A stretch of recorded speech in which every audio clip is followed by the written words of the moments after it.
Hi friends, welcome back. இன்னைக்கு நம்மளுடைய சேனல்ல இந்த மாதிரி தேஞ்சு போன தொடப்பத்தை ரீயூஸ் பண்றதுக்கான ஒரு சின்ன ஐடியா பார்க்க போறோம்.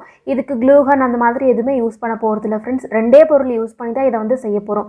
ரொம்ப ஈஸியான ஐடியா, அதே டைம்ல பார்க்கவும் அழகா இருக்கும். இப்போ வாங்க அது என்னன்னு சொல்லி வீடியோக்குள்ள போய் பார்க்கலாம்.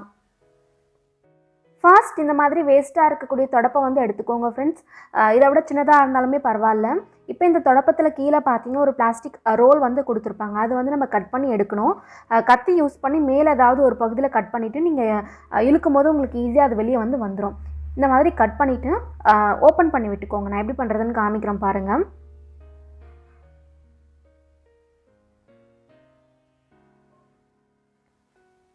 இந்த மாதிரி நல்லா ஓப்பன் பண்ணதுக்கப்புறமா பின்னாடி பக்கமாக பிடிச்சி நீங்கள் இழுக்கும் போது உங்களுக்கு ரொம்ப ஈஸியாக வந்துடும் ஃப்ரெண்ட்ஸ். கஷ்டமாகவே இருக்காது, ரொம்ப ஈஸியாக வந்துடும். அவ்வளோதான், வந்துருச்சு பாருங்கள்.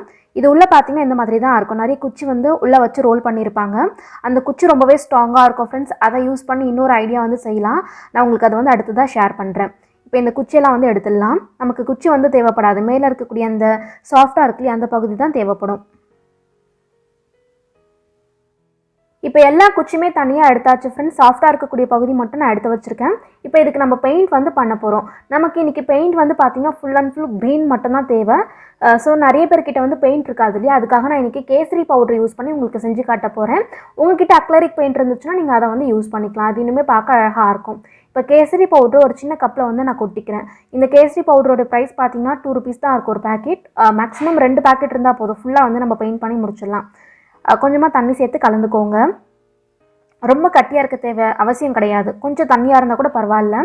அதே மாதிரி நம்ம வீட்டுக்கு பெயிண்ட் பண்ணும் போது ஏதாவது க்ரீன் கலர் பெயிண்ட் மீதமாக இருந்துச்சுன்னா நீங்கள் அதை கூட யூஸ் பண்ணிக்கலாம்.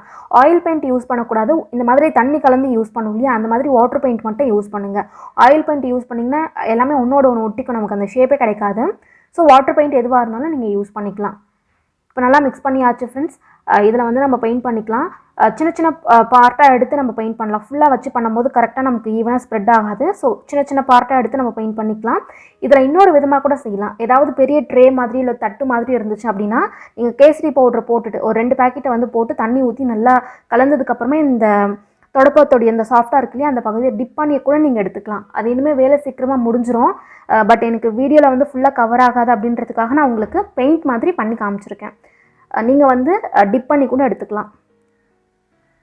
இந்த மாதிரி ஃபுல்லாக அப்ளை பண்ணிக்கோங்க. எல்லா இடத்துலையுமே பார்த்தீங்கன்னா அந்த க்ரீன் கலர் தான் தெரியணும். அந்த தொடப்பத்துடைய கலர் தெரியக்கூடாது. இதே மாதிரி ஃபுல்லாக பெயிண்ட் பண்ணி எடுத்துக்கலாம். பெயிண்ட் பண்ணிவிட்டு வெயிலில் பார்த்தீங்கன்னா ஒரு 1 hour போல் காய வச்சுக்கோங்க. உங்களுக்கு வெயிலில் காய வைக்கும்போது சீக்கிரமாக காஞ்சிடும். ஃபேன் காற்றுல காய வச்சிங்க அப்படின்னா அந்தளவுக்கு காயாது. ஸோ நீங்கள் வெயில் டைமிங்கில் இந்த மாதிரி பெயிண்ட் பண்ணிவிட்டு ஒரு 1 hour போல் காய வச்சு எடுத்து வச்சுருங்க. அவ்வளோதான். இதே மாதிரி நான் ஃபுல்லாக பெயிண்ட் பண்ணிவிட்டு காட்டுறேன்.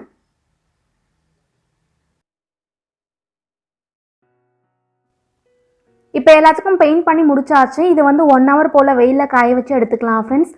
ஈரப்பதத்தில் பார்த்தீங்கன்னா எல்லாமே ஒன்றோடு ஒன்று ஒட்டிகிட்டு இருக்குது. காஞ்சதுக்கப்புறமா முன்னாடி எப்படி சாஃப்டாக இருந்துச்சோ அதே மாதிரி மாறிடும். வெயிலில் காய வச்சு எடுத்தாச்சு ஃப்ரெண்ட்ஸ். லாஸ்ட்டாக பார்க்கறதுக்கு இந்த மாதிரி தான் இருக்கும். நம்ம தொட்டு பார்க்கும்போது பெயிண்ட் நம்ம கையில் ஒட்டக்கூடாது. ஒட்டாமல் வந்திருக்கு பாருங்கள். முன்னாடி எல்லாமே ஒன்றோடு ஒன்று ஒட்டிகிட்டு இருந்துச்சு. இப்போ வெயிலில் காஞ்சதுக்கப்புறமா சாஃப்டாக முன்னாடி தொடப்பம் எப்படி இருந்துச்சோ அதே மாதிரி மாறிடுச்சு பாருங்கள். அவ்வளோதான். இதை நீங்கள் டேரெக்டாக ஒரு ஃப்ளார் வேஸில் போட்டு யூஸ் பண்ணிக்கலாம். பார்க்குறதுக்கு ஒரு செடி மாதிரியே தெரியும். நம்மளுடைய ஐடியா ரொம்ப சிம்பிள் தான். பெயிண்ட் பண்ணி எடுத்துருக்கோம், அவ்வளோதான். நான் உங்களுக்கு ஒரு ஃப்ளார் வேஸில் போட்டு காமிக்கிறேன். இதை நீங்கள் புது தொடப்பை வாங்கி கூட செஞ்சுக்கலாம் ஃப்ரெண்ட்ஸ். இது நமக்கு கடையில் ஆன்லைனில் கூட கிடைக்கும். ரேட் அதிகமாக இருக்கும். நீங்கள் வேணால் செக் பண்ணி பார்க்கலாம். ரொம்ப சிம்பிளாக வேஸ்ட்டாக இருக்கக்கூடிய தொடப்பம் வச்சு தான் நம்ம செஞ்சுருக்கோம். இதை விட பெருசாக உங்களுக்கு நல்லா அடர்த்தியாக வேணும் அப்படின்னா ஒரு புது தொடப்பம் கூட நீங்கள் வாங்கி இதை செஞ்சுக்கலாம். இதில் நடுவில் ஏதாவது ஆர்டிஃபிஷியலாக இருக்கக்கூடிய செடிலாம் வச்சு கூட நீங்கள் செடியில் ஃப்ளார் வச்சு கூட நீங்கள் டெக்கர் பண்ணிக்கலாம். Red colour, rose colour flower ஏதாவது வச்சு கூட நீங்கள் டெக்கர் பண்ணிக்கலாம். இதை இன்னொரு விதமாக கூட யூஸ் பண்ணிக்கலாம் ஃப்ரெண்ட்ஸ். அது என்னென்னு பார்த்தீங்கன்னா இந்த மாதிரி ஏதாவது வேஸ்ட்டாக இருக்கக்கூடிய பூத்தொட்டி இல்லை ஸ்வீட் பாக்ஸில் அந்த கீழே இருக்கக்கூடிய பார்ட் இருக்கும் இல்லையா, அதில் மணலோ இல்லை தெர்மாக்கோலோ வச்சு நீங்கள் அதை உள்ளே போட்டு வச்சுக்கலாம். பார்க்குறதுக்கு ஒரு தொட்டியில் அந்த செடி இருக்கிற மாதிரியே தெரியும். இந்த மாதிரி கூட யூஸ் பண்ணிக்கலாம். ஃப்ளார் வேஸ் இல்லை அப்படின்னா நீங்கள் இந்த மாதிரி கூட யூஸ் பண்ணிக்கலாம். இந்த தொட்டியில் பார்த்தீங்கன்னா கீழே தெர்மாக்கோல் தான் கொடுத்துருப்பாங்க. ஸோ நீங்கள் டேரெக்டாக அதை இன்சர்ட் பண்ணிக்கலாம். கீழே குச்சி தான் இல்லையா, ஸோ நம்ம அந்த தெர்மாக்கோலை இன்சர்ட் பண்ணும்போது ஈஸியாக உள்ளே போயிடும். இந்த மாதிரி செய்யும் போது ஒரு தொட்டியில் அந்த செடி இருக்கிற மாதிரி தெரியும். இதே மாதிரி எல்லாத்தையும் இன்சர்ட் பண்ணிவிட்டு ஃபைனல் லுக் எப்படி இருக்குது அப்படிங்கிறத காமிக்கிறேன் பாருங்கள். எல்லாத்தையுமே அந்த தொட்டியில் வந்து இன்செர்ட் பண்ணியாச்சு ஃப்ரெண்ட்ஸ். ஃபைனல் லுக் இந்த மாதிரி தான் இருக்கும். உங்களுக்கு செடி வந்து ரொம்ப ஹைட்டாக இருக்கிற மாதிரி தோணும். ஏன்னு பார்த்தீங்கன்னா நான் கீழே இருக்கக்கூடிய குச்சி வந்து கட் பண்ணாமல் உங்களுக்கு அதே ஹைட்டை வந்து இன்செர்ட் பண்ணி காமிச்சிருக்கேன். ஏன்னா எனக்கு இதே ஹைட்டில் தான் வேணும். உங்களுக்கு செடி வந்து காம்பேக்டாக குட்டியாக வேணும் அப்படின்னா கீழே இருக்கக்கூடிய அந்த குச்சி இருக்கு இல்லையா, அதை கட் பண்ணிவிட்டு அதுக்கப்புறமா இன்செர்ட் பண்ணிக்கோங்க. அப்போ அந்த தொட்டிக்கு தகுந்த மாதிரி செடி வந்து பார்த்தீங்கன்னா குட்டியாக காம்பேக்டாக அழகாக தெரியும். ஃபைனல் லுக் இந்த மாதிரி தான் இருக்கும் ஃப்ரெண்ட்ஸ். ரொம்ப சிம்பிளான மெத்தட் தான், பட் பார்க்க எவ்வளோ அழகாக இருக்குது பாருங்கள். கடையில் வாங்குறதுக்கு பதிலாக இந்த மாதிரி நம்ம ஈஸியாக வந்து செஞ்சுக்கலாம். காஸ்ட்டு நமக்கு நிறைய வந்து சேவ் ஆகும். ஸோ கண்டிப்பாக நீங்களும் ட்ரை பண்ணி பாருங்கள். இந்த சின்ன ஐடியா உங்களுக்கு பிடிச்சிருக்கும் அப்படின்னு நினைக்கிறேன். பிடிச்சிருந்தா நம்மளுடைய சேனலை சப்ஸ்கிரைப் பண்ணிக்கோங்க. இது போல் இன்னொரு பயனுள்ள வீடியோவில் நம்ம பார்க்கலாம். தேங்க்யூ.